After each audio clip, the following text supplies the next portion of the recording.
Okay, morning everyone. Thank you very much for joining us. This is our fifth show and tell now of the beta phase, and we're now halfway through.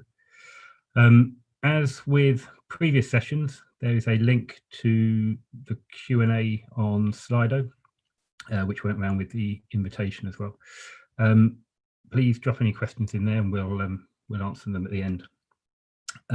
So what have we?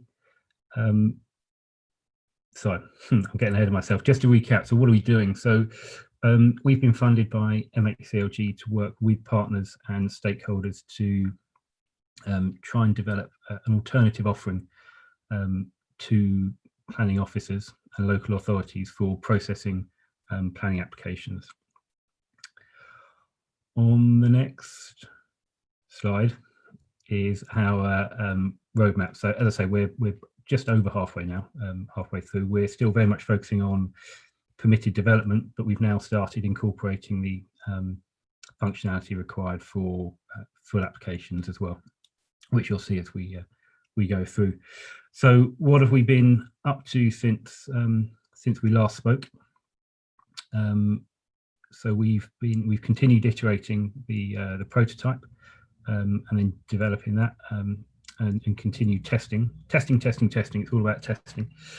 So we've spoken with 6 officers and managers from 5 councils in the last couple of weeks. We've been laying the foundations for document management. So we've been asking questions about referencing of documents and applications, which is not straightforward. Neither is data protection, but those are things we're working through. We now have proof of concepts for APIs both at the front end and at the back end, and we can pull applications through and the information through together with a GDPO or the relevant sections of the GDPO that we can show to officers as they're going through an application. And then at the other end, we've got a proof of concept for Melissa and Anastasia have been working on a version of the planning register, just so you can visualize and see the outcomes and the output of a planning application.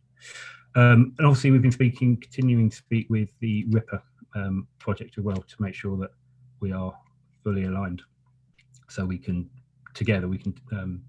release an end-to-end system. I will hand over now, and Claudia will take you through the design. Good morning, everyone. So for design and research, we've been busy doing more iterations. So what we have been doing on using the GovUK prototype kit is making sure that planning managers can ask for corrections from their officers if they don't agree with what the officer has said. For planning officers, we've also worked on replacing documents, reviewing corrections, and now we can populate the decision notice automatically. So I'll show you that in more detail. And in the sprint, we were also doing some testing with planning officers and managers, and we spoke to people from 5 different councils this sprint. Next slide, please. So some of the changes were mainly on this page that the officer saw. So I showed this in the last show and tell, as we had adapted our prototype based on the applicant's data that we would receive from RIPA. Upon testing, we had a lot of mixed feedback. They could see where we were going with this, but it was a big change to their process. And the way that it was formatted wasn't helping people immediately. It was taking them a while to go through all the questions and process it because the order didn't really seem logical to them. Some of it is also that this is quite different language than they're used to. They're used to looking at policy language, whereas this is more for applicants. So it's kind of like getting them to reframe slightly. But based on how they were working through it, I changed the prototype to see how this would test, if it would test better. And I pulled out the questions that were linked to GDPR policies and then displayed that with the policy name underneath. And this kind of helps prioritize which questions will really help the officer. But there's still a show all responses underneath the 8 questions that are more relevant.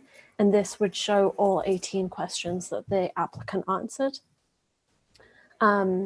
So far testing is going well with this, but we're figuring out if it will make it to the MVP or not, because they can still do their job with the previously developed screen. Can you go to the next slide, please? And on the same page, if you were to scroll down underneath the questions, that's when the officer would be asked, have permitted development requirements been met? Yes or no? And then we had a comment box for each, which would populate the decision notice. But when we were doing testing, we had a lot of mixed feedback of what people would put in that box. And it seems like it could be a lot of room for error, or it couldn't be used correctly.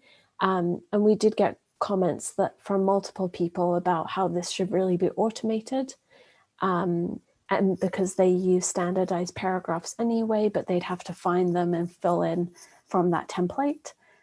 So this time I iterated it based on the GDPO that we added above. So what if we pulled those same policies that have been shown above into this checkbox, and that's what goes on the decision notice.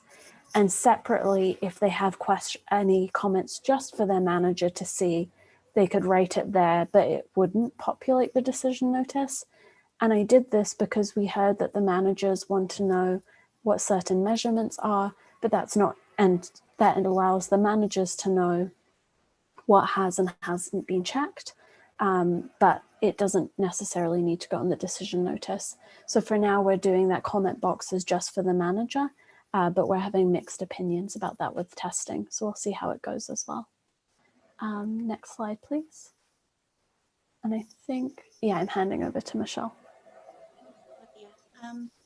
So as part of this sprint, we've had some really interesting discussions where we've dug a bit more into the detail about specific parts of kind of what a back office system needs to provide. One of those things is a reference number. So every application, planning application, has a unique reference number. So you can see it there just on the screen. That's kind of the format it appears with applications in Southwark. However, there isn't a standard format. It seems to vary from council to council. And the variation appears to be because it depends on what back office system that council uses. We've also spoken to kind of officers and managers as part of our broader research, and nobody really knows kind of, you know, what this kind of reference is for, why it's in the format it is, or doesn't necessarily even care about it. It's just something the system creates. So we've started to think, okay, well, what kind of reference number does BoPS need to generate? We know it needs to be unique. We did consider adding in UPRNs, unique property reference numbers, but we decided against this for now, just because it wouldn't necessarily be unique in that one property could have several planning applications attached to it over the years. And so we're going to start simple. We're just going to start with an 8-digit reference number, starting at 1 and counting up, regardless of what kind of application it is, and also regardless of which council. So this will work for multiple users for now. We may kind of add to this later on, for example, add more identifiers to that reference, such as something that identifies the planning authority. So in Southwark's case, that might include the letters SWK. However, for now, because there isn't a standard, we don't want to spend too long kind of trying to get this right without really understanding the need for it. So we'll just start with that simple reference. And this is something that we will be implementing in the next sprint. Next slide, please. So something else that we're really keen to understand is drawing numbers. So we know at the moment on decision notices, this is kind of what goes to the applicant to tell them the decision. It kind of lists what the decision is based on. And one of those things is, okay, you can go ahead, this has been granted based on this set of drawings that you have supplied. And it lists this specific drawing number. We can guess and make an assumption that this is useful for enforcement. And I'll come to that in a moment. But we can't actually find this written down in any policy. It's not, as far as we can tell, that it definitely has to be on there. So we think it might be kind of useful from a legal standpoint. But we definitely kind of want more research about this. So if we can just go to the next slide. So this is what I mean by an enforcement point of view. So you've kind of been granted planning permission, and it's based on the drawing on the left, and then you build what's on the right, and the planning authority, so they didn't agree to that kind of shark on the roof. So this is where enforcement would come in, and they would be able to prove with the decision notice that it was granted based on the previous drawings. And this is what we think that's for. But again, before we look at how we can do it, we want to just kind of clarify what the need is and if there's a different way of doing that. If we go to the next slide. And one of the issues is actually we don't know where we can pull drawing numbers from. So they appear on the bottom corner of the drawings, which is submitted as PDFs. It could be one PDF, it could be several, but these won't necessarily be kind of uploaded by the applicant. They'll upload the drawings, but they won't actually manually type out that drawing number. So we need to consider, do we want to put that burden on our users where they have to type that in, or is there another way we can do it? And what could we do for MVP, and what can we then kind of perhaps iterate and make a bit easier later on? One of the added complications is that, like a lot of this, there's not any kind of standard for a drawing number. It varies from different architect practices. That's not necessarily a problem, but it does make it harder, for example, maybe to quickly scan or do something clever around that, looking for those drawing numbers. And one of the complications as well is that sometimes you will get somebody submitting a drawing, like the one on the left here, where it shows kind of one thing. So here is kind of this section, and it has one drawing number. But then on the right is another example where you have a PDF with just one page in it, but it has actually 3 different drawings showing the first floor plan, the attic plan, and the roof plan, but it only has one drawing number. So this is kind of why we want to investigate a bit further, kind of, is this definitely needed on decision notices? And if it is, how can we kind of get that out of there and make sure we can then display it on those decision notices? If we go to the next slide. Thanks. And then just about conditions, really. So we know that this is going to be something that we really kind of want to look into, do a bit more research and testing, particularly when we look at full applications. Full planning permission. At the moment, we're still building permitted development. However, in our research and testing of that, some officers have still kind of raised kind of how conditions fit in, particularly, I think the example given was, will it say on the decision notice that this has been, that you can have a certificate of lawfulness based on Class A conditions being met? We know that with full applications, those conditions tend to be kind of spelled out a bit more. So if you can see on the in the picture, we've got a screenshot of a letter from Southwark, a decision notice, and it actually spells out what those conditions are. One of the most common ones is that materials need to be specified. So again, we want to understand, okay, where can we get these conditions from? Can we make it easy for officers to apply conditions without having to manually type them in and copy and paste them each time? Can they be codified? So you've got this kind of application, and these are the kinds of conditions that could be added to it. And we want to understand again, like, what are they for? We believe they're useful for enforcement, so we're really keen to speak to enforcement officers to get their thoughts as well. Next slide, please. So yeah, we really need your help. We've got a lot of ideas about this, but also quite a few assumptions. We want to learn more about conditions, more about enforcement and what is needed. And as always, we will continue to kind of test our prototypes with managers and officers. If you want to be involved in testing, or even just a very formal conversation about any of those things that I've just shared, please get in touch. My email is on the screen. And now I am going to hand over to Neil, I believe, for the next screen.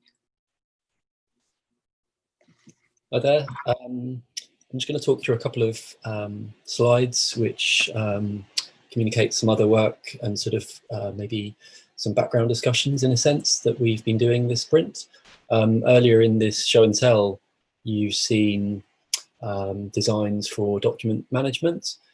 And this slide really just puts across our discussion around that, which is on the right hand side, you can see kind of two examples of how documents may be submitted by an applicant. On the top there, you see that represents a single document containing multiple drawings for their property. And at the bottom, you can see one document per drawing. The coloured labels, they just indicate the tag system that we're planning to use. We decided to use this because we're not sure essentially how applicants will upload their documents, and we're in discussions with Open Systems Lab and their Plan X product about how we might be able to manage that on the front end. And I think I think it's fair to say we're thinking along similar lines. So while we find out more essentially and test with users, we want to keep things as flexible as possible. And on that similar point of being flexible, for the moment, we're not going to prioritize versioning of documents because we realize this sprint that the more we allow the ability for an officer to sort of go back into the past and change existing tags on documents or replace old documents, the more complex it would become. So instead, we're going to stick with two broad features. One is to upload a new document and with tags from a predefined set, and the other feature will be to archive an existing document. And with those two features, we hope that officers will have kind of everything they need to progress the application essentially, and to make sure that the right references are included on the decision notice. So obviously documents that end up being archived wouldn't be present on that notice.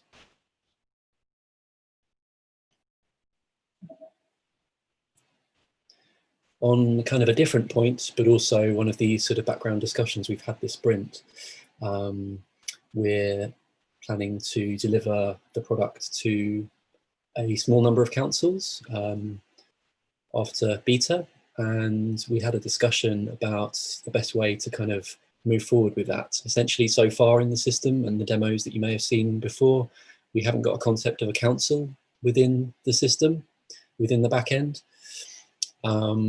But what we've kind of laid kind of a roadmap in a sense of what we're going to do is we're going to stick with a single system and make it multi-tenanted.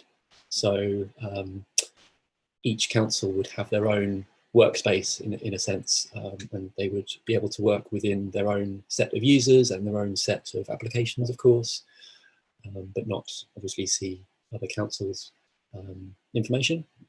One of the advantages of having that sort of centralized system, that one installation, rather than the other extreme, which would be an installation per council. One of the advantages of keeping it central, in a sense, is that we can roll out features and upgrades much easier, especially as we're in the beta phase.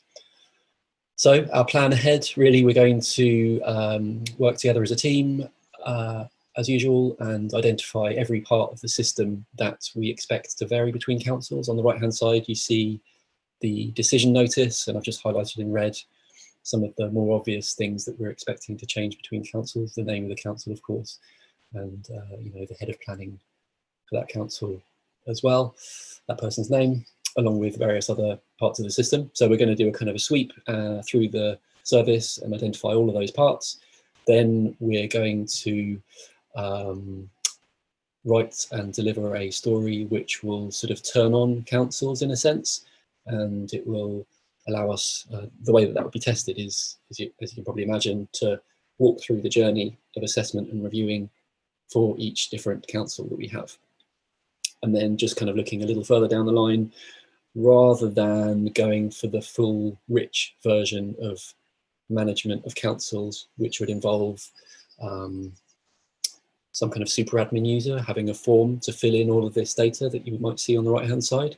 Rather than offering that feature for now, the task of actually inputting all of that council specific data would remain a developer task.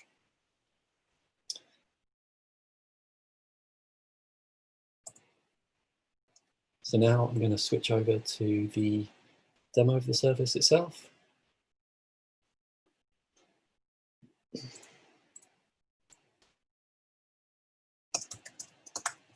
So in previous demos, I think every time we've stepped through the core workflow. If you weren't in those previous demos, you can look at our previous recordings. This time I'm not going to go through that full workflow, and I'm just going to highlight a couple of other features instead. So I'm logging in here as the manager, and I'm going to first of all talk about the document management that we've delivered this sprint. So the core of it really is this section of the accordion, which kind of is visible throughout the journey for an officer and a manager. So what we're seeing here really is these are thumbnails that are dynamically generated based on files that were uploaded to the system. So that's different from what we showed before. Before we were kind of maybe cheating a bit because we just linked directly to images here. What you're seeing here is actually something different. In the background, we've uploaded documents into cloud storage, and we're actually doing dynamic processing of these images to represent them as thumbnails. And this is a really flexible solution that will work with any number of images as we progress with the upload and archiving stories. I'm just going to highlight the fact that you can, as you'd expect, view the full version of the image. This one is a PNG. This one is a PDF. But we handle them both the same, and we present them both the same on the front end. So as I say, we've got the back-end infrastructure to support that now. Just to point out this section as well. So this is where you'll, this will be the starting point for the other document management stories that I mentioned, including upload, and archiving of documents. So this will be the main section where you do those activities.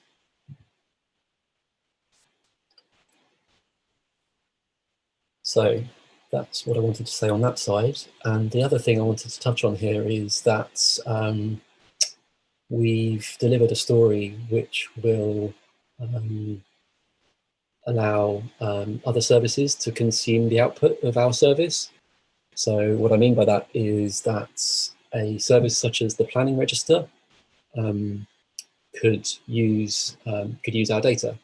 So what we've done is best really to show you the data.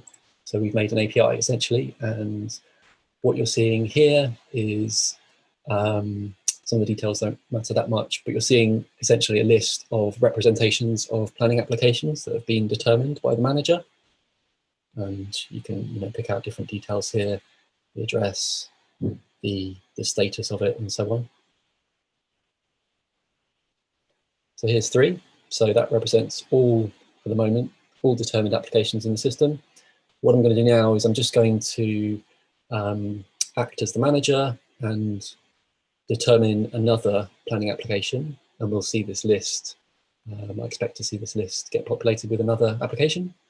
Then I'm going to hand over to Evangelos, and he's going to show you how we can bring this data to life.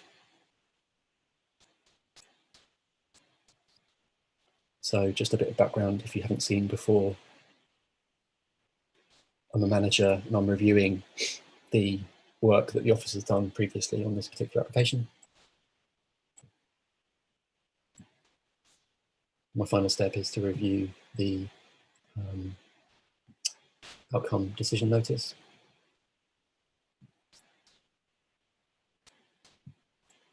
And in terms of my to-do list, I see that I've kind of done all my work for right now, and I've progressed everything to determined. Switching back to the API, we see that extra application has been populated in the data, ready to be used by another service. So I'm going to hand over now, as I mentioned.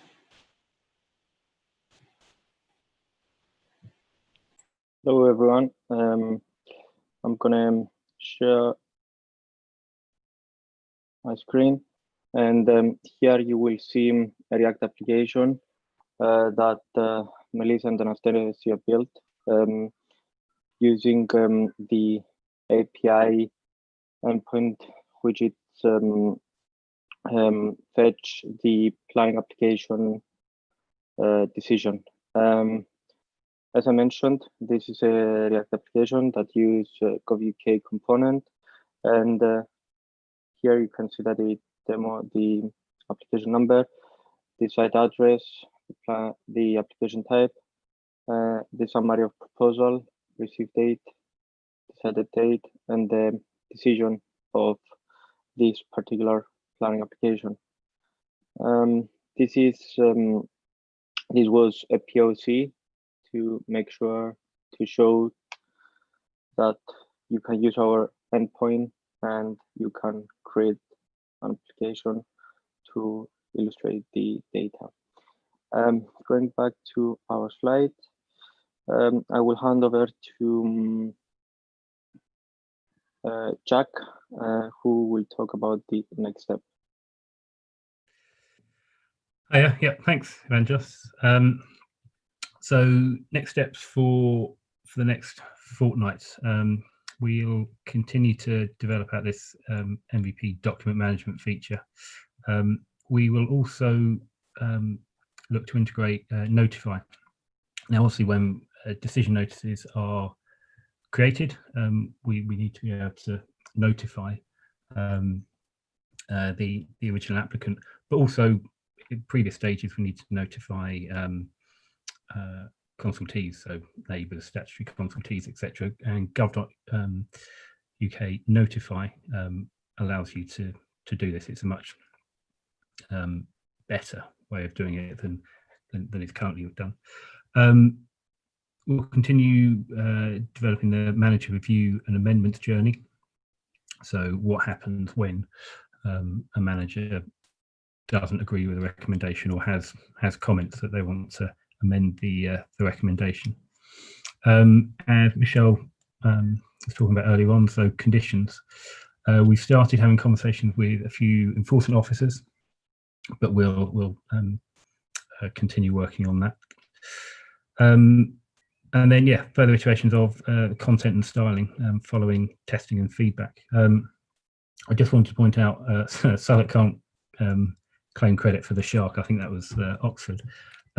We also will be having our first session with an economist from Catapult, who's going to help us with our business case.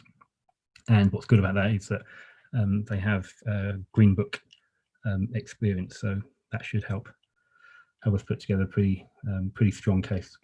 I think that's it for presentation. Are there any questions that have come through? Yeah, a mixture of kind of questions and comments. Cool, go for it. Okay, so first one was from Peter Forrest, who's saying it's maybe time for a working group to look at a national reference numbering system for BoPS and RIPA. And that's got 2 upvotes, so that's a self-selected group of 3 people to start that working group. Thank you all for volunteering. Then got another one from Sunny Siderman, who's saying one solution for references for drawings is the system generates its own reference for each drawing in the same way a reference is generated for applications. I think that's something to look at. And kind of following on from that, Paul Downey was saying that if the drawing is evidence for legal purposes, there may be a hash or a fingerprint on the document could be used as a reference and proof that hasn't been tampered with. Then to do a few more. One from Anonymous, who's saying the procedure order provides a detail of what needs to be included in the decision by referencing the details. So I'm not quite sure what to make of that. I think we need to dig into that a bit more. I don't fully understand it. Not know if that means anything to you, Jack. Yeah, so we've had a good look through the Dumpo over the last couple of days, and it doesn't strictly help with drawing reference numbers. It's I think, as Paul pointed out, it's more a legal help, really. So when it comes to appeals and enforcement, that's when it's a reference number for each specific drawing, so everyone can see what's been approved. So no sneaky helipad or shark or extra dwelling has been slip through. But yeah, I mean, as I say, we'll continue looking into this over the next couple of weeks. Cool. And then Paul was also asking whether the policy reference numbers cited in the decision notices are something that can be hyperlinked to. Can I just add a comment about this? So this was actually something that was also mentioned in a user testing session yesterday, so more on the side where the officer is looking at something, and it would be helpful potentially for graduate planners because they don't necessarily know those references off by heart yet.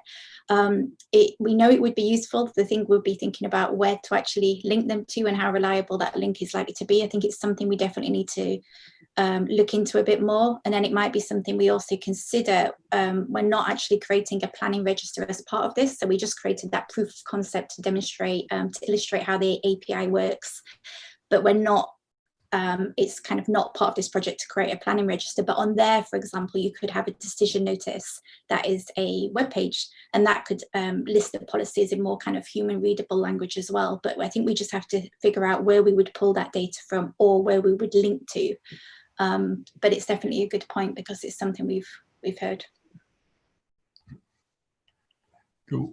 I guess with linking to policy as well, it's probably be for bit development. I think that would be more straightforward in that it's national policy, but maybe when you're getting into like full house applications, it's variable. It might get a bit onerous. So I probably need to think a bit more about how we can do that elegantly.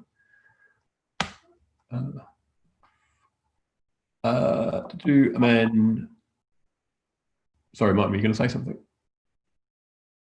Right, okay, cool. Then the final two, another one from Paul saying the API looks really good. Can we add the UPRNs? So yes. And then final one from Kevin Buckthorpe is the API looks excellent. Are there any thoughts for reporting options within the software in future, such as how many applications have been received? It is something that we might want to include later on.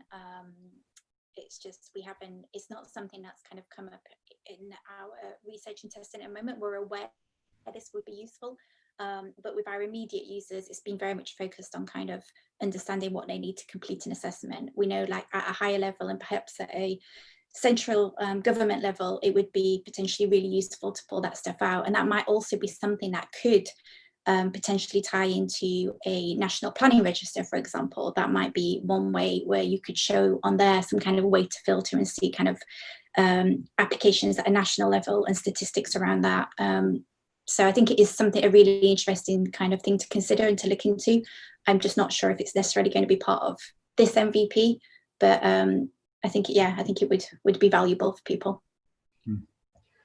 I guess the other thing to consider as well is like the way that we're working on BoPS currently is we're kind of looking a lot at like the core process of like managing an application, where with the intention that kind of other things like kind of doing detailed markup of PDFs would be handled by another application. Probably like consultation would be done in another application. We're trying to kind of get that middle bit that all the other things hang off. So I guess the question there about whether reporting should be done within BoPS or whether people should use kind of like a corporate BI tool or something, whether that's more appropriate or maybe a mix of the two. So TBC, I think. Right. Yeah, that's everything from questions and comments so far. Oh, actually, I think I've refreshed and I've got another one from. Oh, right. It's a comment, I think, and they've said we include plan references as a condition, which can then subsequently be varied if need be. Cool.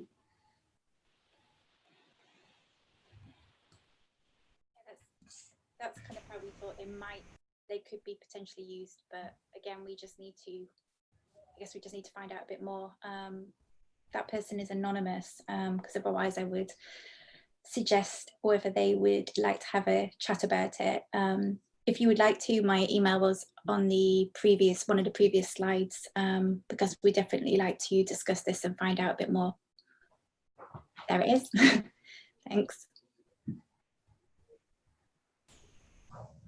If that's all of the questions, I think thank you very much, everyone, for presenting and for watching.